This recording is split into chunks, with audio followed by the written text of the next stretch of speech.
நேயர்களுக்கு வணக்கம். வெற்றி சிறகுகள் விரியட்டும் என்ற தலைப்பில் தன்னம்பிக்கை ஊட்டக்கூடிய கருத்துக்களை பேசுகிறேன். நீங்கள் கேட்டுக்கொண்டிருப்பது Arivalai. பேசுபவர் S. Mithuna, 10th TA.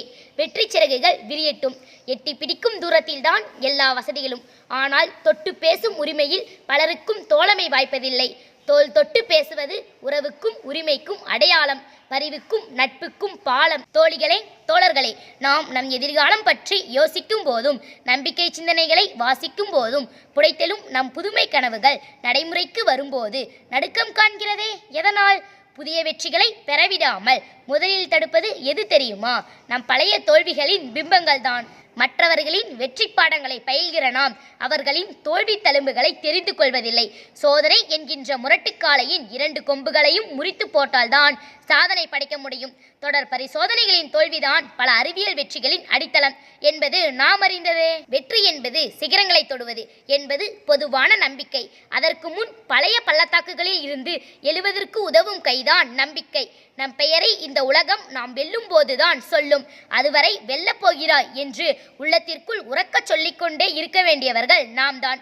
பிறர் படிக்கும்படியான விஷயங்களை எழுதுங்கள், அல்லது பிறர் எழுதி வைக்கும்படியான விஷயங்களை செய்யுங்கள் என்கிறார் பெஞ்சமின் பிராங்க்லின். நம் இலக்கு எது, பாதை எது, அதற்கான கால வரையறை எவ்வளவு என்பதில் தெளிவு வேண்டும். இலக்கு இல்லாத ஓட்டம் வீண். அதனால் அதனை நோக்கிய ஓட்டமாக, உழைப்பாகவே நம் செயல்பாடுகள் இருக்க வேண்டும். அவ்வப்போது நம் மனதில் ஏற்படும் வெற்றிடங்களை உற்சாகம் என்னும் ஊற்றால் நிரப்பிட வேண்டும். மூங்கிலில் உள்ள முழுமையான வெற்றிடம் அழகானதுதான். அதுதான் இசையின் கருவறை. ஆனால் நாம் அறகுறையான விஷயங்களை வைத்துக்கொண்டு வெற்றிக்கனியை தொட்டு பறிக்க இயலாது. ஒரு அழகான கதை ஒன்று உண்டு.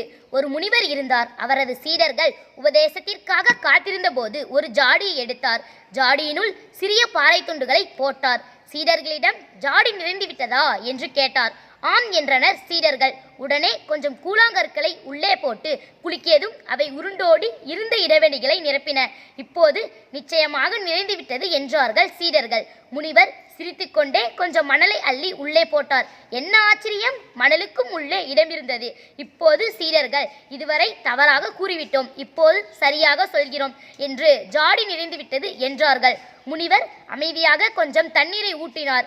இருந்த இடுக்குகளில் எல்லாம் தண்ணீர் நிரம்பியது. நாமும் நம் இதயத்தையும் அறிவையும் குலுக்கி பார்த்தால் இடம் இருப்பது தெரியும்.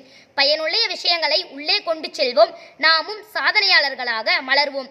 இதுபோல் இன்னும் புதிய தகவல்களுடன் தங்களை சந்திக்கும் வரை தங்களிடம் இருந்து விடைபெறுவது S. Mithuna, 10th TA, Bharathi மேல்நிலைப்பள்ளி, ரெட்டிப்பட்டி, நாமக்கல். நன்றி.